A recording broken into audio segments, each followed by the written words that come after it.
qui ont rendre hommage aujourd'hui à Deauville. Ladies and gentlemen, would you please welcome Will Ferrell.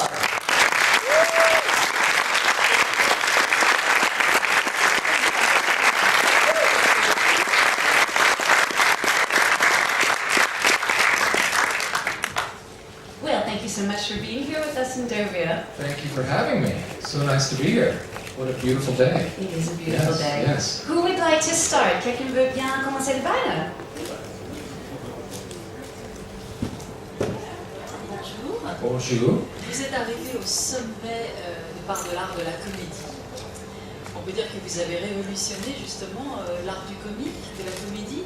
Est-ce que vous auriez envie, à l'heure d'aujourd'hui, dans l'avenir, de verser de votre côté dans le drame, dans des rôles tristes, par exemple?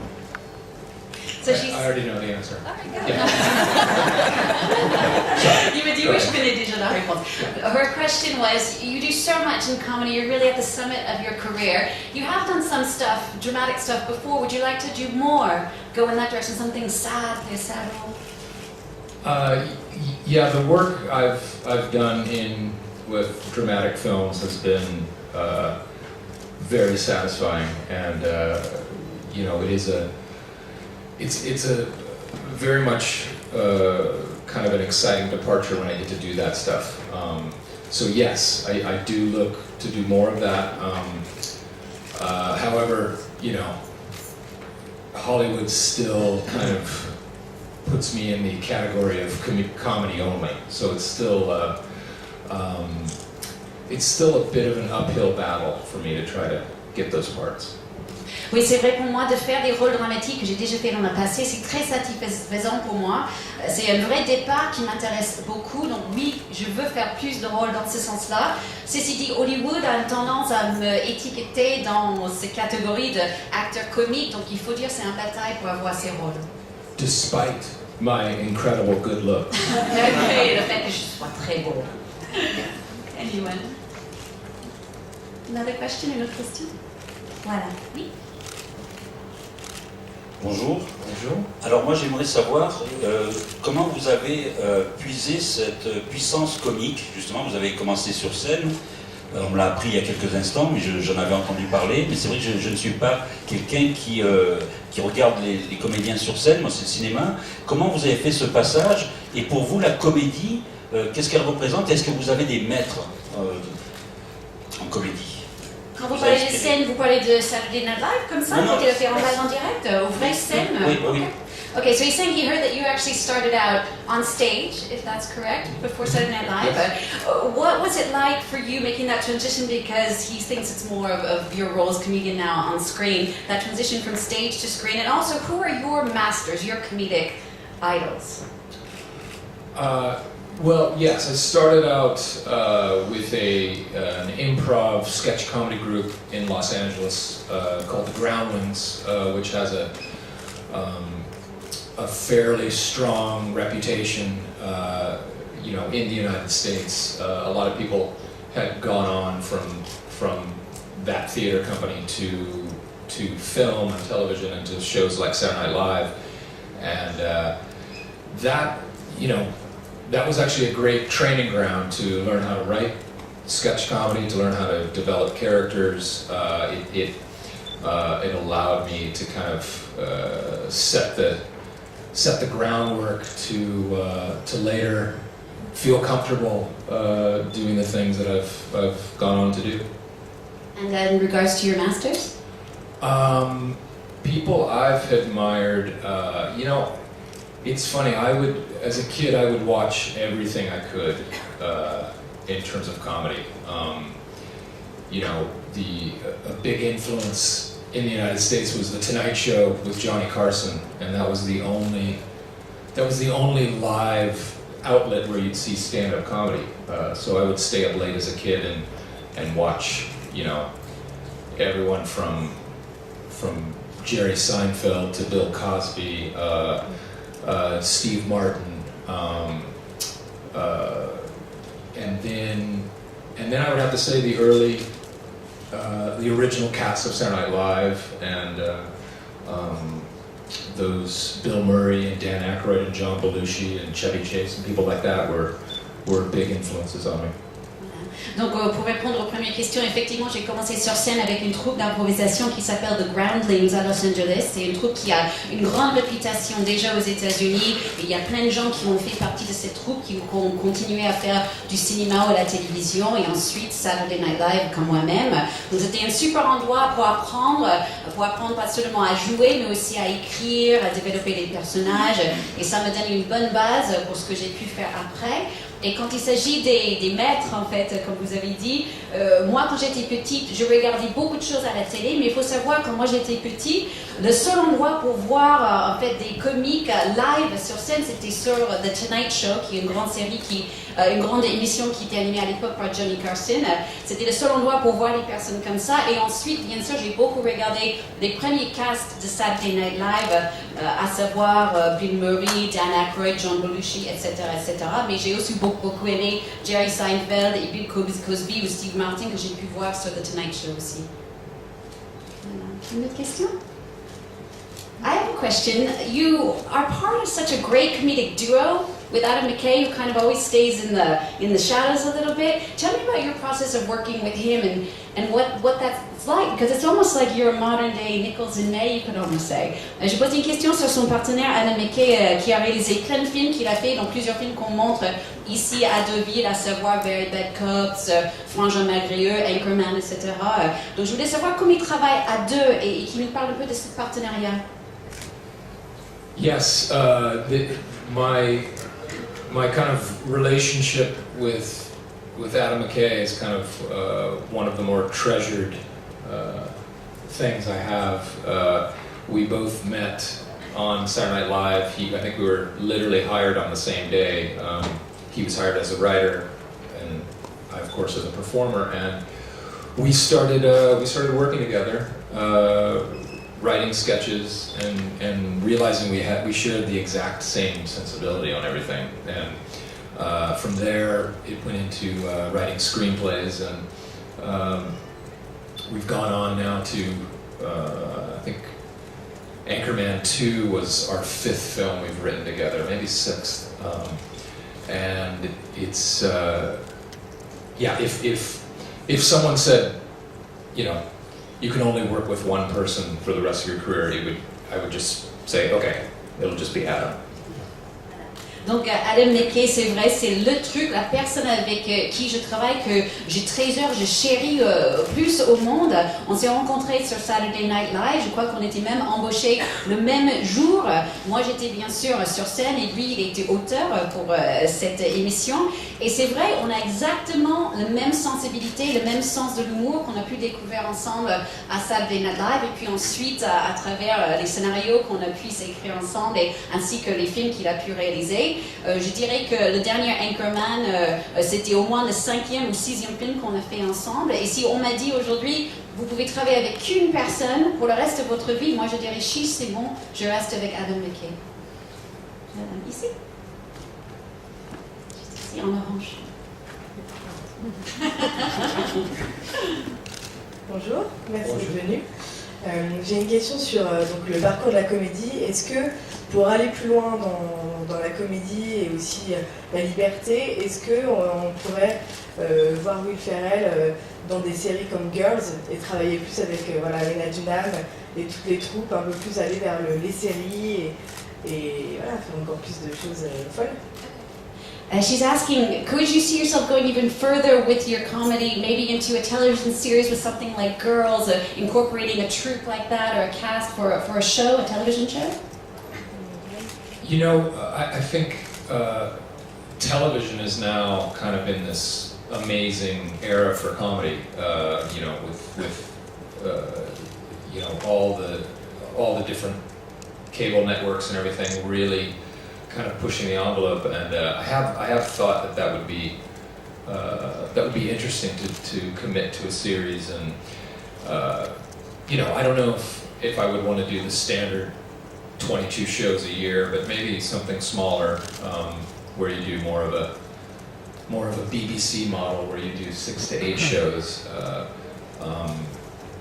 But yeah, I have thought about, you know, if there was something would feel right character-wise. That would be an interesting thing that I haven't tried to do yet. Oui, effectivement, on est dans vraiment une ère d'or de la télé en ce moment, surtout en ce qui concerne les comédies, surtout avec les chaînes câblées qui vont de plus en plus loin dans leurs comédies. Donc effectivement, oui, c'est quelque chose qui m'intéresse. Peut-être pas forcément une série traditionnelle avec 22 émissions par an, mais peut-être quelque chose de plus petit, un peu comme à la BBC, avec 6 ou 8 émissions dans la saison. Donc oui, pourquoi pas, ça m'intéresse beaucoup, mais il faut que ça soit vraiment le bon personnage pour m'intéresser. Oui. Bonjour, je voudrais savoir quelle est la première personne qui lui a dit qu'il était drôle et à partir de quel moment de sa vie il s'est dit j'ai un fort potentiel comique. He wants to know who is the first person in your life who ever said you were funny, and at what point did you realize that you had potential to go far? The first people to say I was funny were the police.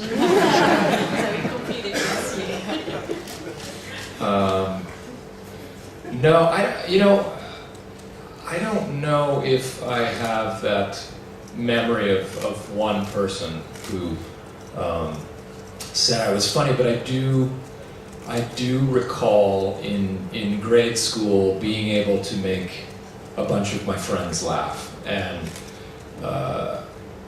that was something that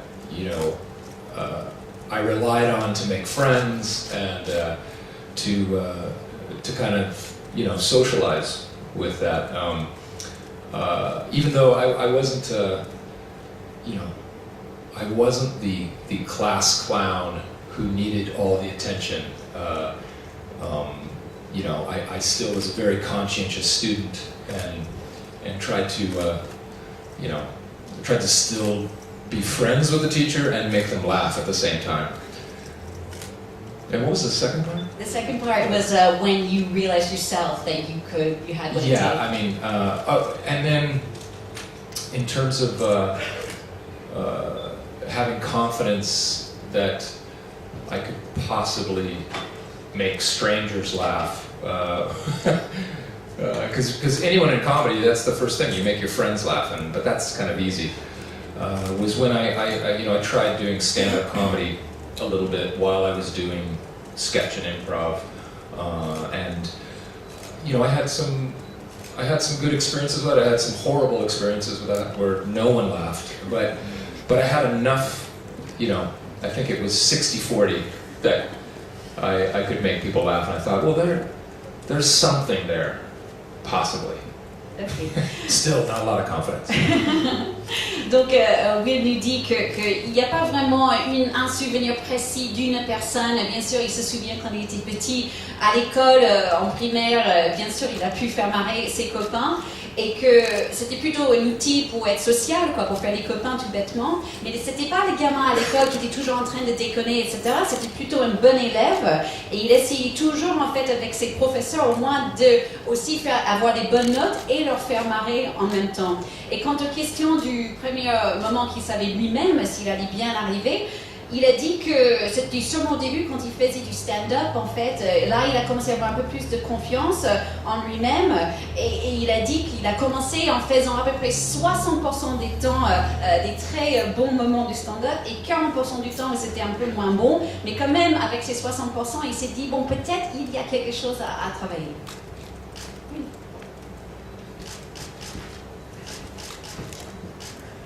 Bonjour, je voulais revenir sur l'expérience d'un film qu'il a tourné en espagnol, Casa de Padre, si je ne m'abuse, et savoir comment c'était, si ça avait été dur à monter et quelle était la vie du film ensuite, et s'il y avait par exemple un projet de film en français pour lui. Okay. So he's asking about Casa de Mi Padre, just the origins of it. Why did you want to do it? Why Spanish? And could you ever do one in French?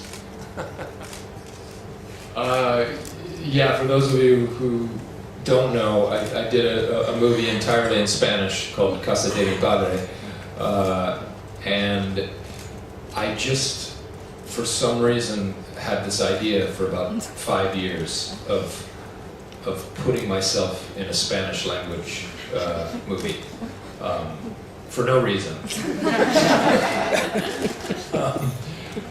Other than I think we've all seen the telenovelas, the Spanish soap operas, and they were always something that made me laugh. They were so over the top and arch and exaggerated, and I thought, that would be a really unique idea to have someone from American comedy fully commit to speaking Spanish, and as well as I possibly could, with the joke being my commitment, not the joke being that I spoke poorly,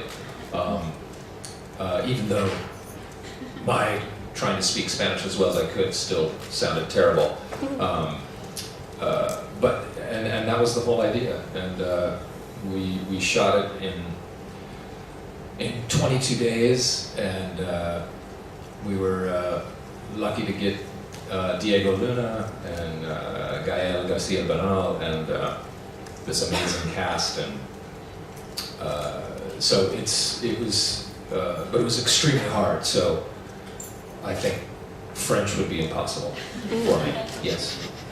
Ok, donc Will lui dit, pour ceux qui ne connaissent pas Casa de mi Padre, en fait c'était un film qu'il a fait entièrement en espagnol. C'est une idée qu'il a eue depuis 5 ans de faire un truc en espagnol pour aucune raison vraiment en particulier, juste parce que comme on avait tous vu les telenovelas espagnoles, il trouvait ça drôle, comme ils sont tellement exagérés et tout. Donc il s'est dit, écoute, pourquoi pas? Et ce qui sera drôle dans cette idée, c'est pas le fait que je parle espagnol mal, mais le fait que je suis bien à fond dans mon personnage et que je suis engagée, committed, comme on dit en anglais, jusqu'au bout. Et c'est ça qui sera drôle, au moins c'est ce que j'espérais. Donc on a tourné ça en 22 jours, on a eu une super cast avec Diego Luna, Gael Garcia Bernal, etc. Mais c'était difficile, donc pour répondre à la question, est-ce que je pourrais le faire en français? Je crois que ce serait impossible. Ici? Good morning. I'm very curious why you like so much laughing about sports, because many of your movies is in sport, in different sports, and well, you've been an incredible fashion icon like Mugato, and you know if Ben Stiller is still working on the sequel, and if he is thinking about a return of Mugato for the sequel of Zoolander. Thank you. Voilà, donc juste en 2 mots, la première question sur pourquoi il aime autant des films sur le sport, et deuxièmement, icône de la mode après Mugato avec Zoolander, est-ce qu'il y a un deuxième Zoolander prévu? Yeah, it's a good question. I mean, I played a lot of sports growing up. I've always been, athletic, and yeah, it wasn't necessarily a plan, but now in looking back, we've done Talladega Nights, which is about NASCAR race cars, Semi-Pro, which was about basketball in the 70s, Blades of Glory, which was ice skating, and then there was a film, Kicking and Screaming, which I coached kids soccer, but I didn't actually play it. But I think, sports are so huge in the United States. I think it's something that, for good and bad reasons, we're so invested in sports, and it's fertile ground to make fun of. But all of those movies had different reasons as to why. NASCAR was really, we did a movie about that because it was so incredibly popular, and we couldn't figure out why. Because people just drive in circles, and so we thought, well, that's something we should make fun of. But each each movie had a specific reason, as opposed to, I just love doing movies about sports. Zoolander. And Zoolander, yeah. We're actually supposed to do a read-through of a sequel script, yeah, to see if we can possibly do it. and Mugatu is a part. Donc, pour répondre à la question sur le sport, effectivement, j'ai fait beaucoup de sport quand j'étais petit. J'étais quelqu'un de très athlétique, mais c'était jamais mon projet de faire des films sur le sport. Effectivement, c'est vrai, j'en ai fait beaucoup. Il y a Ricky Bobby sur les voitures, semi-pro sur le basket, des voix du patin sur le patin, un match en famille où je joue le coach du foot, du soccer, comme on dit en anglais. Et c'est vrai, aux États-Unis, le sport est tellement énorme et les gens sont tellement investis dans le sport que c'est vrai, c'est évident que ça pourrait être drôle. Mais chaque film avait une raison différente. C'était pas juste pour faire du sport. Par exemple, avec le NASCAR, on voulait savoir pourquoi c'est drôle. Parce que le NASCAR, bien sûr, c'est des courses en voiture. Et comme il dit, oui, tout ce qu'ils font, c'est qu'ils tournent comme ça en rond. Donc on trouvait ça assez rigolo. Donc ça, c'est pour le sport. Et quand il s'agit des Zoolander, effectivement, on vient de faire... You did or you're going to do it? You're talking about it. Okay. Donc ils sont en train de parler, de s'asseoir pour lire un scénario d'un deuxième Zoolander pour voir si justement il y a de quoi pour faire un deuxième film. Et bien sûr, mon personnage ferait partie de ce deuxième projet. Voilà. Going back to the drama projects, could you, with your own production company, develop them, or did Hollywood just not come up with the financing to let those go forward? And secondly, also in your production company, you announced earlier this year that you're going to make several sort of female-focused or projects. Why did you feel that was important? And last, can you talk about your project with Michel Anavisis? It's coming up, I believe. Ok, donc juste du fait, je traduis. Donc, première question sur les films dramatiques, pour qu'il nous parle un peu plus de ce qu'il développe au sein de sa propre boîte. Deuxièmement, apparemment, il est en train de préparer plusieurs projets qui concernent les femmes. Et troisièmement, une question sur un projet éventuel avec Michel Hazanavicius. In answer to the first question, yes. I mean, we totally could develop projects through our company, Adam McKay and I's production company. And then there are a couple, pans in the fire, so to speak, but it is just a slower road to get financing and things like that.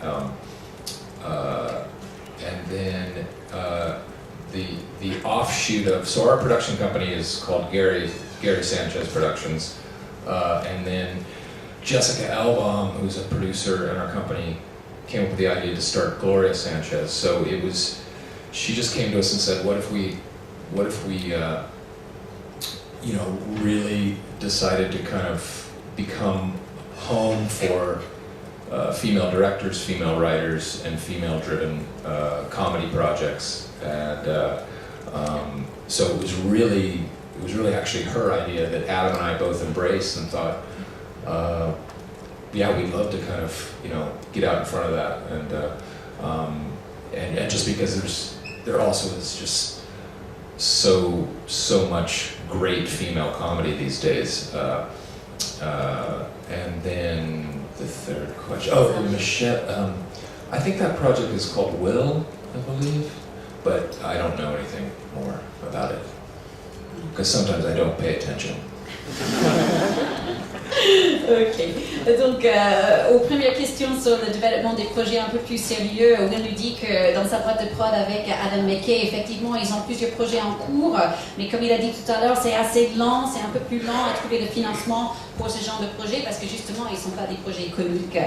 Il nous rappelle que sa boîte s'appelle Gary Sanchez Productions et c'est une productrice qui travaille chez eux qui s'appelle Jessica Elbaum, qui a eu l'idée de créer ce qu'elle appelle Gloria Sanchez, qui est justement un projet pour mettre en avant des femmes réalisatrices, productrices, scénaristes, actrices, etc. C'était vraiment son bébé et son idée. Donc nous, on l'a embrassé, nous, on l'a accueilli aux bras ouverts parce qu'on trouve qu'il y a tellement de bonnes comédies faites par les femmes aujourd'hui. Et quant aux dernières questions sur le projet de Michel Hazanavicius qui s'appelle apparemment Will, pour l'instant, il ne sait pas trop, mais c'est peut-être parce qu'il n'a pas trop fait gaffe. Question? Oui? Allez-y.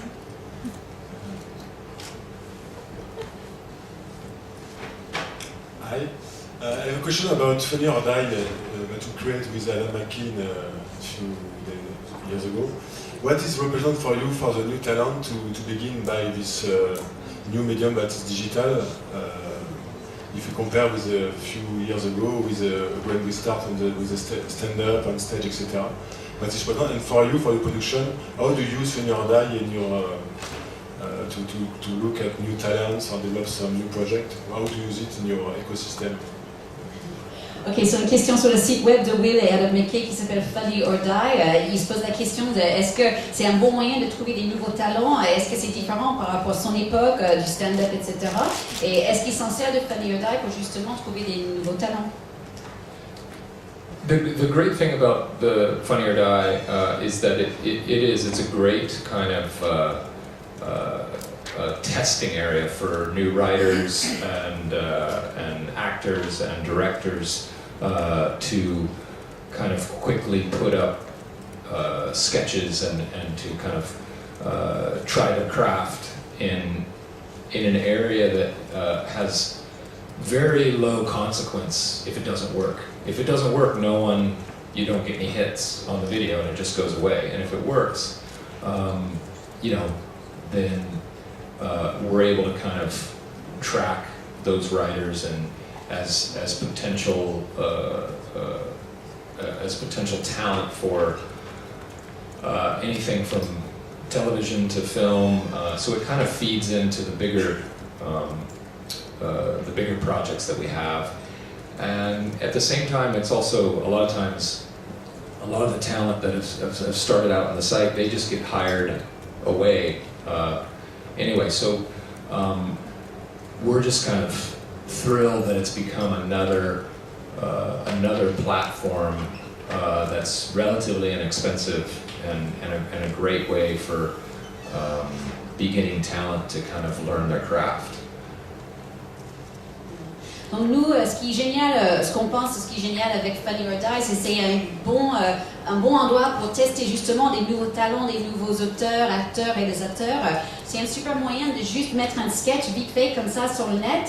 Et il y a très peu de conséquences si ça marche pas. Si ça marche pas, les gens ne cliquent pas dessus, donc c'est pas grave. Mais si ça marche, on peut suivre en fait combien les gens aiment, on peut suivre ses scénaristes, etc. Plus tard pour nos propres projets, pour la télé ou pour le cinéma. Donc c'est vrai, ça nous aide pour nos projets plus long terme. Mais aussi à la fois, il y a beaucoup de jeunes qui ont mis leurs choses sur Funny or Die, qui après trouvent d'autres boulots ailleurs. Donc ça c'est pas grave aussi, c'est une bonne chose. On est juste content d'avoir un endroit où justement on peut voir ces nouveaux talents et où ces nouveaux talents peuvent s'exprimer.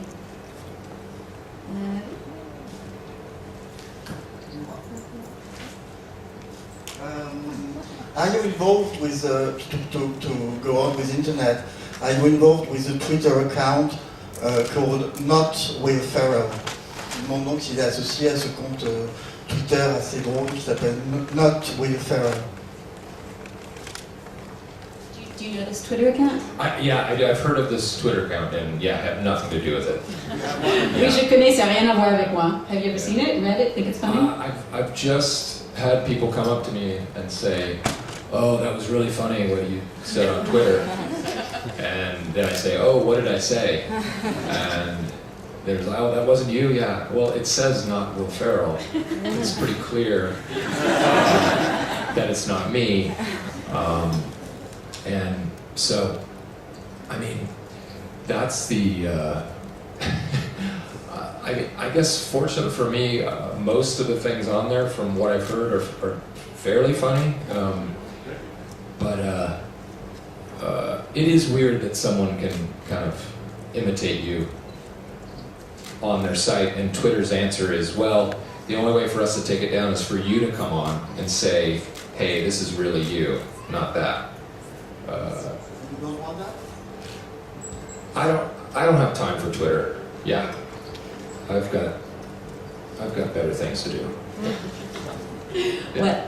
Voilà, donc la question a été sur c'est un compte tweet Not Will Ferrell, et Will nous dit que oui, il a entendu parler de ça, et de temps en temps on vient vers lui en disant ah, c'est très drôle ce que tu as mis, et Will a dit oui, qu'est-ce que j'ai dit? Il dit non, c'est pas moi. Il a dit mais vous savez bien, ça s'appelle pas Will Ferrell. Donc Will il nous dit que c'est pas trop son truc de Twitter, il n'a pas beaucoup de temps pour le faire, mais il trouve ça bizarre que quelqu'un d'autre peut vous imiter, c'est fort, hein? Que quelqu'un d'autre peut vous imiter, I'm saying what's loud over there.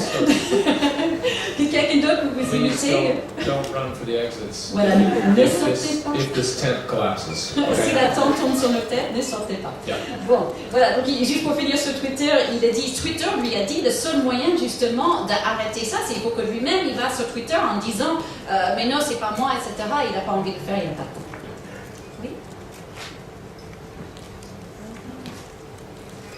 Hi. Quel est le film dont vous êtes le plus fier? What movie are you proudest of?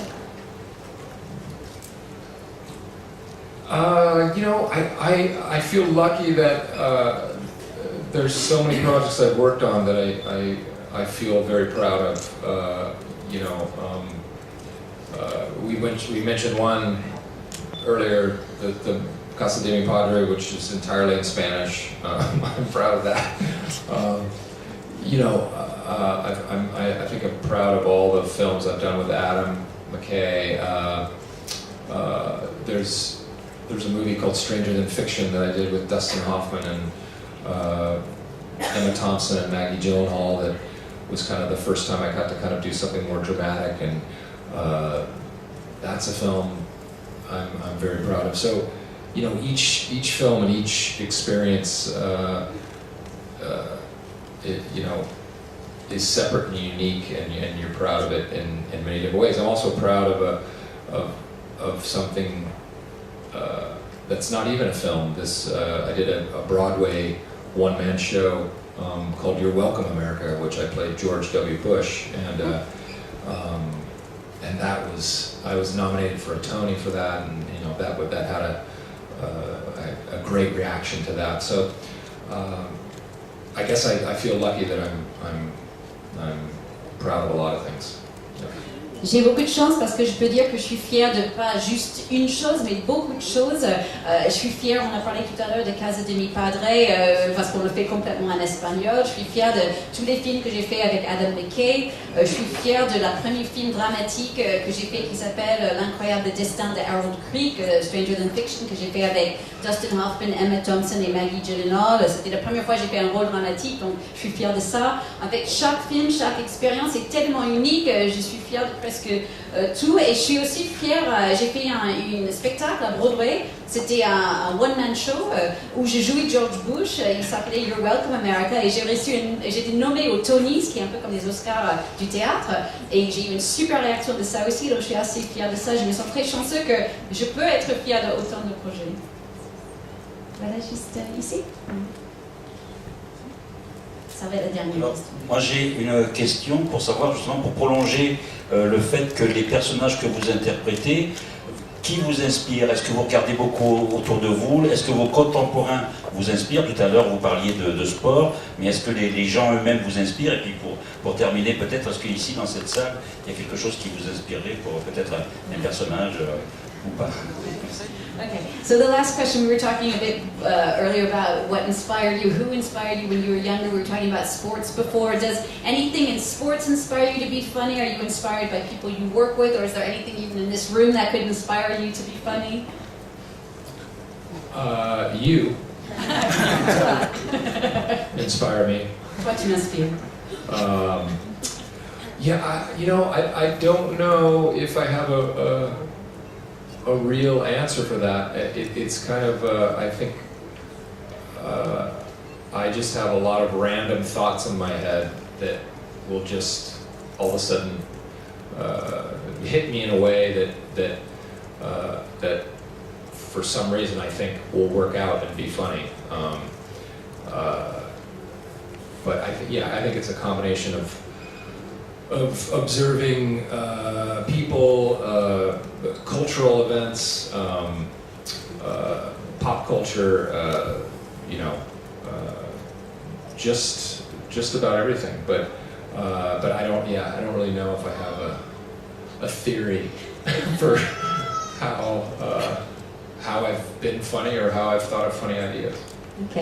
J'ai pas une vraie réponse à te donner. En fait, c'est juste des idées un peu aléatoires qui sont dans ma tête et tout d'un coup, ça me vient d'une manière que ça me semble drôle et donc c'est comme ça que j'ai mes idées. Ils sont juste là et puis ils apparaissent. C'est une combinaison de tout. C'est un mélange de regarder les gens, d'observer les événements culturels, du pop culture, des choses d'aujourd'hui. Mais j'ai pas une vraie théorie de comment faire pour être drôle. Et voilà, on va finir là-dessus. Oh, sorry, go ahead, one more thing. But you guys now have to go to the back. Because, no, I'm just going to add one last thing that, and this is going to be great. You're going to love that I'm going to waste your time with this. No, I was just going to say though, but I think anyone who's in comedy, I think they're lying to you if they tell you they don't feel extremely lucky that what they think personally is funny actually works for a mass audience, because it is just an educated guess on one's behalf, and it's and when it works for an audience,